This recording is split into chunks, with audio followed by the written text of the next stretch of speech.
ఒక నిశ్శబ్ద గ్రామంలో చలికాలం మొదలైన వేళ ఒక చిన్న పసుపు పిల్లకోడి పుట్టింది. చల్లని గాలులు బలంగా వీశాయి.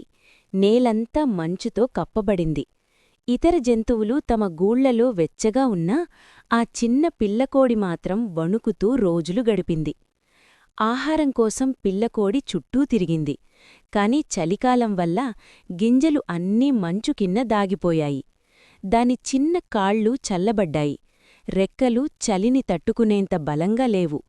అయినా ఆ ధైర్యవంతమైన పిల్లకోడి ఆశ వదలలేదు. ప్రతి ఉదయం చోటుచోటుకు వెళ్లి నేలను మెల్లగా తడుముకుంటూ వెచ్చదనం కోసం ఎదురుచూసింది. ఒక సాయంత్రం ఒక చిన్న గుడిసె దగ్గరనుంచి పొగ వస్తున్నదు పిల్లకోడికి కనిపించింది. నెమ్మదిగా అక్కడికి వెళ్లి చూసేసరికి ఒక దయగల వృద్ధ రైతు కనిపించాడు.